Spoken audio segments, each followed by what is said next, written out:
Hola, hoy vamos a hablar sobre la comedia de Lope de Vega. Voy a tratar de fundamentar un poco las novedades que trae Lope de Vega en la comedia a partir de la lectura de la poética de Aristóteles y de un prefacio escrito por Víctor Hugo a una obra de teatro que se llama Cromwell en el siglo XIX. Entonces vamos a pensar esos tres momentos históricos, digamos, para tratar de entender qué es lo que tiene la comedia del siglo de oro español, especificada aquí para nosotros por el mejor alcalde, el rey de Lope de Vega, en todo ese contexto histórico literario.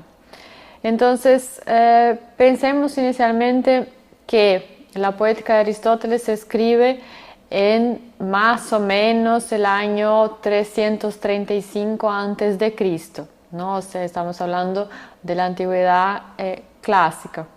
En ese momento existe una perspectiva muy normativa en relación a lo literario, que en ese caso es fundamentalmente la tragedia, lo que más se valora, la tragedia en versos, evidentemente, ¿no?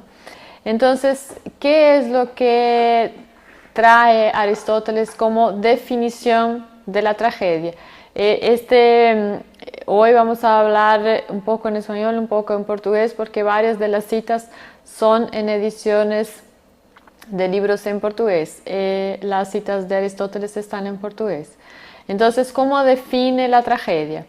É a tragédia a representação de uma ação grave, de alguma extensão e completa, em linguagem exornada, cada parte com o seu atavio adequado, com atores agindo, não narrando, a qual, inspirando pena e temor, opera a catarse própria dessas emoções. Entonces, hay algunas cuestiones, ¿no? La tragedia, representación de acción grave, que inspira pena y temor, tiene ese objetivo de provocar la catarsis, tiene un lenguaje, que aquí en este caso, lenguaje exornada, ¿no? O sea, tiene un lenguaje propio que le sería peculiar, y no es una narrativa, y sí justamente está compuesta en diálogos en verso, y es justamente esa acción, ¿no? Esa puesta en escena. Vamos a ir guardando algunas de esas características para pensar justamente cómo Lope de Vega va a transformar, va a ser uno de los escritores que va a transformar algunas cuestiones en estas ideas clásicas, ¿no? Sobre la tragedia.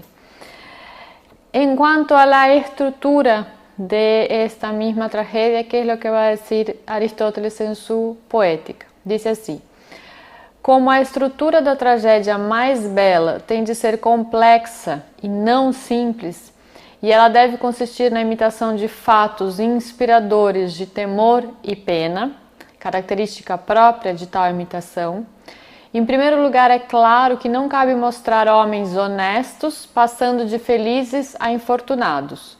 Isso não inspira temor nem pena, senão indignação. Nem os reféces do infortúnio à felicidade. Isso é o que há de menos trágico. Falta-lhe todo o necessário, pois não inspira nem simpatia humana, nem pena, nem temor. Então, seguimos nessa ideia de la inspiración de temor y pena como algo esencial.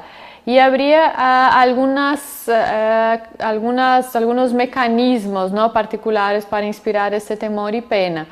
El hombre honesto que pasa de feliz a desafortunado no inspira temor o pena, por ejemplo, ¿no? Inspira apenas indignación. Entonces el poeta tendría que crear las condiciones para inspirar justamente esos sentimientos. Y lo contrario tampoco, ¿no? Las personas malas, digamos, ¿no? Que pasen de ser desafortunadas a la felicidad, tampoco trae nada de trágico, ¿no? Entonces el poeta tendría que encontrar esos elementos que sí traen la característica de la pena e del temor. Sim, entonces, necessariamente, pois, deve a fábula bem-sucedida ser singela e não, como pretendem alguns, desdobrada. Passar não do infortúnio à felicidade, mas ao contrário, da felicidade a infortúnio, que resulte não de maldade, mas num grave erro de herói, como os mencionados, ou de um melhor antes que de um pior.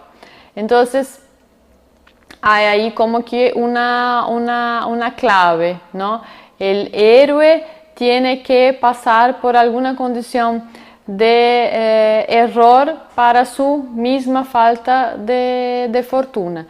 El caso del Édipo es bien característico, si tienen la curiosidad de conocer todas las tragedias del Édipo, van a descubrir cómo funciona justamente eso en una tragedia clásica. Bien, finalmente, en cuanto al lenguaje, ¿qué es lo que dice Aristóteles sobre la tragedia? A excelência da linguagem consiste em ser clara sem ser chã. A mais clara é a regida em termos correntes, mas é chã. Nobre e distinta do vulgar é a que emprega termos surpreendentes.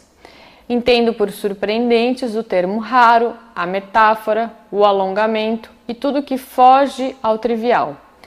Tirarão a linguagem e o caráter vulgar e chão, por exemplo, a metáfora, o adorno e demais espécies referida. O termo corrente, do outro lado, lhe dá clareza. O sea, el lenguaje también tiene algunas características específicas y necesarias en este arte poético. Un lenguaje claro, pero no un lenguaje vulgar, un lenguaje cotidiano, sí un lenguaje noble, un lenguaje que está elaborado por lo que él está llamando la metáfora, por ejemplo, ¿no? Todo lo que escapa, todo lo que huye a lo trivial. Seguimos guardando estas informaciones para ver cómo esto va a ser transformado, modificado, repensado, por ejemplo, en la comedia de Lope de Vega. Al leerlo, al ver la película que tienen disponible en la plataforma, ir prestando atención en eso, ¿no? O sea, cómo aparece lo trágico, esa cuestión de la inspiración, del temor y de la pena. Cómo aparece el lenguaje, este lenguaje claro, este lenguaje noble, este lenguaje metafórico, este lenguaje vulgar, o sea, qué características va a tener el lenguaje ahí en esta obra de teatro, en esta comedia, y qué personajes van a hablar estos distintos lenguajes. Bien. Hasta ahora estábamos hablando de las características de la tragedia en Aristóteles. Cuando él habla de la tragedia, él la valora como la manifestación máxima, digamos, de lo literario en su momento. Y él hace una comparación con la comedia, y la comedia es secundaria, ¿no? O sea, ella tiene algo de inferior, como dice esta cita. A comédia, como dissemos, é a imitação de pessoas inferiores, não, porém, com relação a todo vício, mas sim por ser o cômico uma espécie do feio. A comicidade, com efeito, é um defeito e uma feiura sem dor nem destruição. Um exemplo óbvio é a máscara cômica, feia e contorcida, mas sem expresión de dor. O sea, la comedia tiene un valor menor, digamos, en esta jerarquía de lo literario. La tragedia imita personas nobles, la comedia imita personas inferiores. Todo entre comillas, ¿no? O sea, entendiendo el contexto en que Aristóteles está escribiendo y esa distinción que nosotros podemos cuestionar entre lo que es superior e inferior, pero en fin, que en sus términos, en su momento, aparece así. Y lo cómico es entonces una especie de feo. Y lo feo no tiene lugar en el arte, principalmente en ese momento, ¿no? Lo cómico y lo feo no tienen un espacio de valoración en lo literario. Y ahí entonces es que viene una de las principales diferencias que va a estar subrayada, por ejemplo, por Víctor Hugo, que escribe muchos siglos después un prefacio a una obra que se llama Cromwell, que es de 1827, ¿no? Entonces nosotros estamos en la apertura de la modernidad en Francia, en un centro, ¿no? de la modernidad occidental. Y ahí él va a discutir algunas características de lo que él llama el drama moderno. Entonces ya no es más la tragedia, ya no tiene más las mismas características de la tragedia clásica, es el drama moderno. Y el drama moderno va a cambiar fundamentalmente esta cuestión de la relación entre lo trágico y lo cómico, del lenguaje noble y vulgar, de lo feo y de lo bello. Entonces, el nombre del libro en el que se presenta esta traducción del prefacio a Cromwell es Do grotesco y do sublime. Ya con eso entonces vemos una articulación. Lo grotesco y lo sublime vienen juntos en esta modernidad literaria. Leyendo el libro de Víctor Hugo, él nos dice: o traço característico, a diferença fundamental que separa, em nossa opinião, a arte moderna da arte antiga, a forma atual da forma extinta, ou, para nos servirmos de palavras mais vagas, porém mais acreditadas, a literatura romântica da literatura clássica, fazem do feio um tipo de imitação, do grotesco um elemento da arte.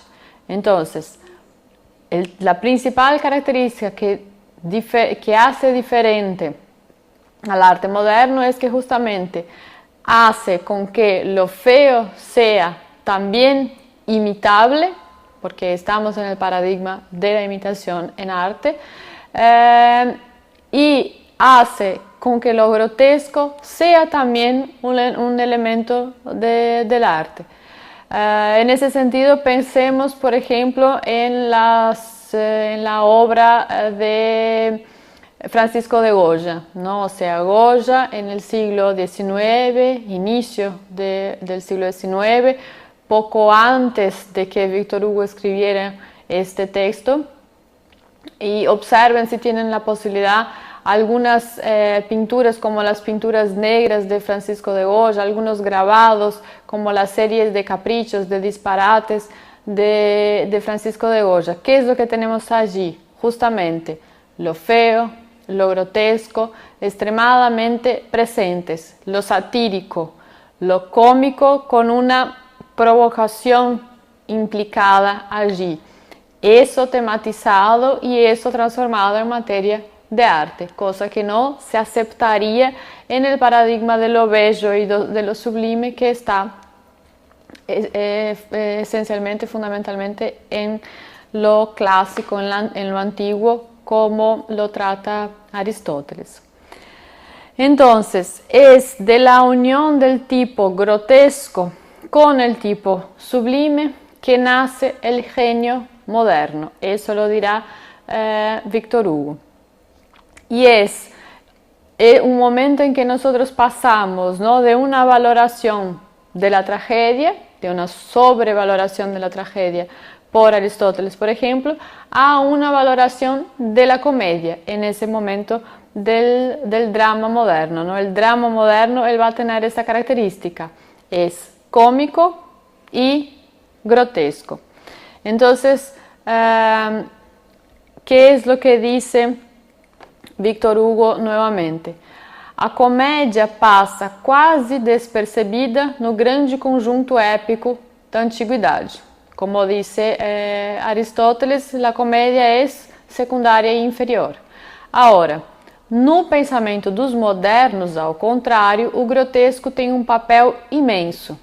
Aí está por toda parte. De um lado, cria o disforme e o horrível. Do outro, o cômico e o bufo.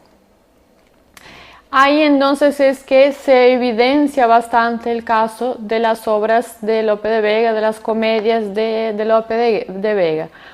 Incluso el mismo Víctor Hugo toma como ejemplo al siglo de oro español y a este escritor Lope de Vega y a la figura del gracioso que aparece en sus obras de una manera bastante marcante. El gracioso es justamente este elemento que va a proponer, digamos, el equilibrio, ¿no?, con lo trágico. Él va a tener la característica de un lenguaje también más vulgar, porque justamente más trivial, más cotidiano.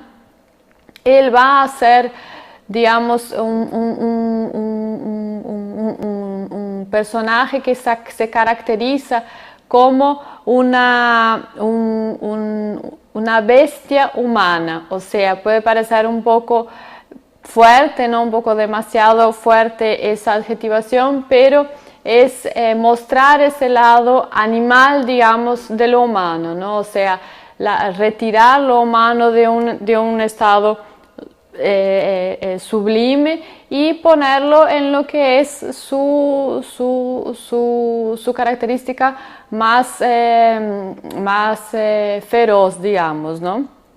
Él es también justamente el elemento que va a traer lo ridículo, lo patético, lo burlesco.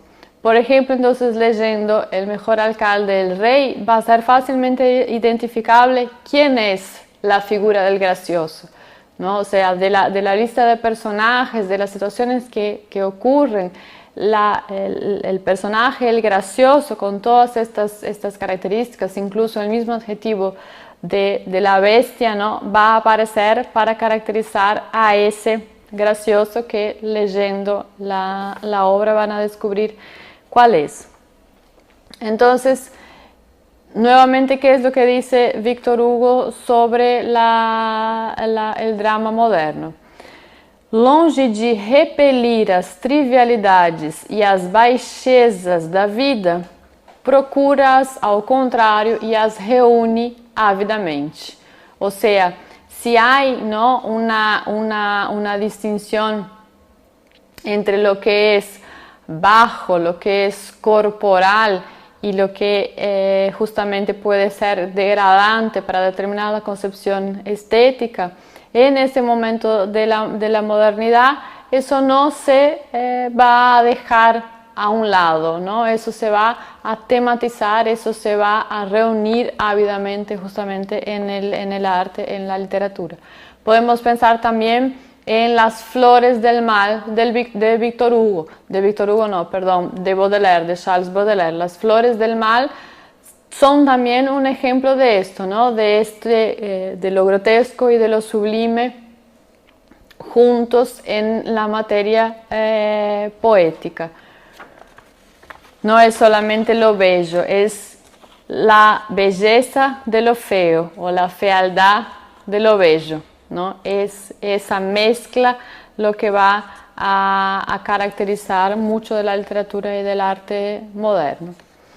Con todo esto, hay muchas provocaciones, ¿no?, que están en causa en este momento, en el siglo XIX, con esta discusión que trae Victor Hugo, por ejemplo, ¿no? ¿Y qué es lo que él va a decir? Que explicita justamente cómo es un grito, digamos, ¿no?, de liberación que se está dando en ese momento. Ele dice: destruamos as teorias, as poéticas e os sistemas. Derrubemos este velho gesso que mascara a fachada da arte.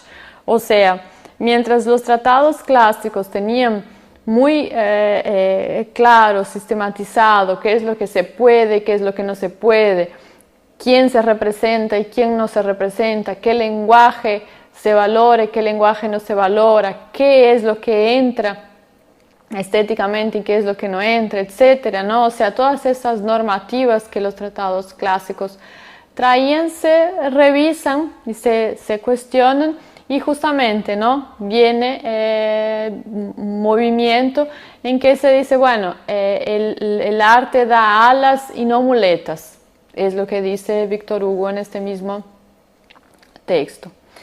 Y Víctor Hugo entonces está escribiendo en el siglo XIX, en esa modernidad francesa, pero parte de lo que él está leyendo para analizar lo que se está dando ya como proceso histórico viene del siglo de oro español, como Lope de Vega, entonces el siglo XVII, y viene también, por ejemplo, de Shakespeare. Entonces dos escritores que él toma como paradigmas de esa modernidad, ¿no?, que se abría ya por una serie de características en ese siglo XVII. Entonces, si nosotros vamos a Lope de Vega, cuando él escribe un texto que se presenta a la Academia de Madrid, que se llama El arte nuevo de hacer comedias en este tiempo, y él lo presenta en 1609 a esa Academia de Madrid, que, como dice el mismo texto, le pide al escritor que escriba cómo se escriben comedias que tienen la capacidad de hablar, de dialogar con el vulgo, como se dice. Entonces, por eso el arte nuevo de hacer comedias en este tiempo. La academia pidiendo al escritor que comente y de alguna manera de las nuevas características, ¿no?, de esa comedia. Y ¿qué es lo que entonces él va a decir? Voy a leer algunos de los primeros versos de ese arte nuevo que escribe Lope. Dice así: mándanme ingenios nobles, flor de España, o sea, esa academia con la que él está hablando, ¿no? Mándame ingenios nobles, flor de España, que en esta junta y academia insigne en breve tiempo excederéis no solo a las de Italia, que envidiando a Grecia ilustró Cicerón del mismo nombre, junto al Averno lago, sino a Atenas, adonde en su platónico liceo se vio tan alta junta de filósofos. Todo esto es un paréntesis que él está haciendo justamente alabando a esa academia que lo escucha, ¿no? Entonces, retomando el primer verso: mándanme ingenios nobles, flor de España, que un arte de comedias os escriba, que al estilo del vulgo se reciba. Fácil parece este sujeto, y fácil fuera para cualquiera de vosotros que ha escrito menos de ellas y más sabe del arte de escribirlas y de todo, que lo que a mí me daña en esta parte es haberlas escrito sin el arte. O sea, Lope está diciendo, bueno, la academia me pregunta cómo es el arte nuevo de hacer comedias, siendo que los nobles miembros de esta academia seguramente saben más que yo mismo, Lope, asumiendo un poco la voz del poema, ¿no?, que yo mismo, saben mucho más que yo mismo sobre ese arte, porque yo lo que he hecho es escribir mis comedias sin el arte. ¿Por qué sin el arte? Justamente porque entrando en conflicto de alguna manera, cuestionando, provocando, alterando, cambiando lo que son los paradigmas de ese tratado, ¿no? Al modelo clásico de cómo se escribe la tragedia, la comedia, la literatura en cada uno de sus géneros. Sigue entonces. No porque yo ignorase los preceptos, gracias a Dios que ya, tirón gramático, pasé los libros que trataban de esto antes que hubiese visto el sol 10 veces discurrir desde el Aries a los peces. Mas porque, en fin, hallé que las comedias estaban en España en aquel tiempo, no como sus primeros inventores pensaron que en el mundo se escribieran, mas como las trataron muchos bárbaros que enseñaron el vulgo a sus rudezas. Y así se introdujeron de tal modo que quien con arte agora las escribe, muere sin fama y galardón, que puede, entre los que carecen de su lumbre, más que razón y fuerza, la costumbre. O sea, no porque desconociera los preceptos, dice Lope, sino porque observa que aquel que sigue los preceptos duros, clásicos, muere sin fama y galardón, o sea, no encuentra en el público la recepción, no gana la aceptación o el gusto del mismo público, del mismo vulgo. Algo él entiende que hay que cambiar en ese momento. Finalmente, la última parte que yo voy a leer, el texto sigue, ¿no? Verdad es que yo he escrito algunas veces siguiendo el arte que conocen pocos, mas luego que salir por otra parte, veo los monstruos de apariencia llenos, a donde acude el vulgo y las mujeres que este triste ejercicio canonizan. A aquel hábito bárbaro me vuelvo.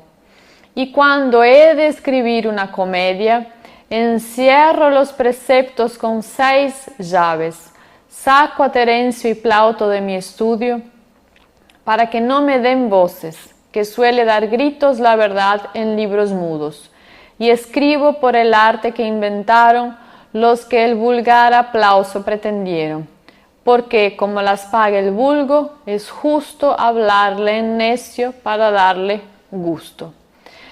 Hay entonces dos versos que son muy famosos, digamos, importantes para entender esto en este arte nuevo de hacer comedias que escribe Lope. Dice: cuando he de escribir una comedia, encierro los preceptos con 6 llaves. O sea, todo aquello de los tratados, de cómo se debe y cómo no se debe, los encierra y va a escribir como los bárbaros lo harían, ¿no? Los bárbaros, entendiendo que justamente hay una mezcla de pueblos, de lenguas que está presente en ese momento, precedente también, ¿no? En realidad al siglo XVI español, y en que se van haciendo mezclas culturales que modifican las normativas, ¿no? Entonces, él pasa a aceptar tipos de lenguaje y características y situaciones que tratados de lo que puristas, ¿no? En relación a un cierto cultismo de la lengua y de la estética, no aceptarían. Cuando ustedes vean la película, que hay esa película sobre Lope de Vega, sobre la historia del joven escritor Lope de Vega, hay un pasaje en particular de la película en que él discute con el director de teatro, porque él hizo algunas alteraciones en una copia de una obra y el director no acepta esas alteraciones porque él dice, los modos del buen hacer, del bien hacer, los modos de escribir normativos no aceptan estos cambios. Y Lope dice, yo he querido que el arte se parezca más a la vida. Entonces, tiene algo justamente, ¿no?, de que los personajes, como él los ve, los observa, los entiende en la sociedad de su momento, aparezcan más allí, ¿no? Ese vulgo, como él dice, ellos que pagan y que aplauden, que entonces ellos también de alguna manera tengan su lenguaje allí explicitado en la obra. Aparte de eso, él dice justamente, en la vida el llanto y la risa van juntos.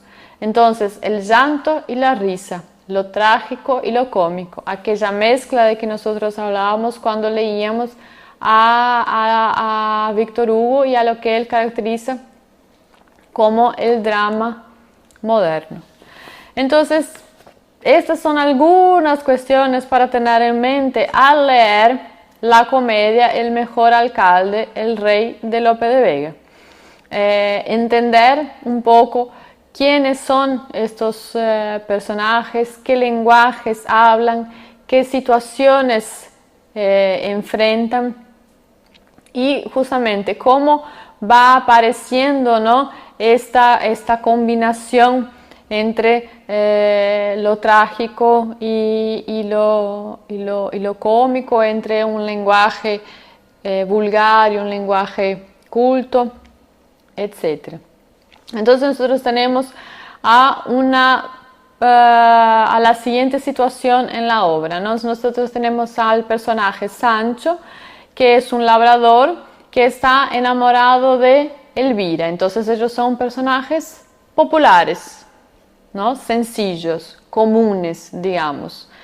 Y ellos tienen un señor. Sancho sirve a Don Telo, que es señor de tierra, es el hombre poderoso de ese local. Entonces hay marcas justamente de cada una de las voces de estos personajes que tienen jerarquías sociales distintas. Sancho entonces comunica a Don Telo su casamiento y él consiente y dice que va a regalar vacas y ovejas para los novios. ¿Qué es lo que ocurre? En el momento de la boda, cuando conoce a Elvira, se enamora de ella, o sea, en cuanto hombre que tiene poder, desea poseerla y impide el casamiento. Como ella resiste, la secuestra. Y ahí entonces él, Don Telo, aunque sea un hombre con poder y con riqueza, es un hombre con bajeza en sus actos, ¿no? Entonces también esas caracterizaciones que podemos ir pensando de cada uno de los personajes. Y Sancho entonces va a pedir justicia al rey. El rey recibe a ese labrador, a ese hombre común. Entonces también hay características, ¿no?, de estos diálogos, la representación de los hombres superiores, inferiores, digamos, ¿no?, que van a aparecer ahí juntos dialogando. Y entonces el rey va a entender la causa de Sancho y va a mandar una carta a Don Telo diciéndole que debe devolverle la mujer. Don Telo no obedece a esa carta. Sancho vuelve a pedir al rey justicia y el rey, él mismo, decide entonces ir personalmente a hablar con Don Telo y a imponer su voluntad, su determinación, que es justamente la justicia. Por eso el mejor alcalde, el rey. O sea, ¿quién mejor para tomar, ¿no?, esa decisión, para intervenir, que el mismo rey? Ese es el resumen, ¿no?, de lo que ocurre en la comedia. El que acompaña a Sancho es Pelayo. Pelayo es justamente el cuidador de los animales. Es la persona que va a estar allí representando a esos personajes de un extracto social, digamos, más bajo. Es la pobreza, es la simplicidad, es la bestialidad, entre comillas. Es también la comicidad, es justamente el gracioso. Entonces, ¿cuál es el lenguaje? El lenguaje peculiar de ese gracioso. Aparece el error, ¿no? El error también, entre comillas, como marca de ese lenguaje que lo distingue de otros personajes. Entonces, tener en mente al leer estas cuestiones, ¿no? El lenguaje culto y el lenguaje vulgar, la tragedia y la comedia, el llanto y la risa, y ir identificando en los distintos pasajes momentos que pueden caracterizar, que pueden ejemplificar estas problematizaciones todas implicadas en la comedia de Lope de Vega.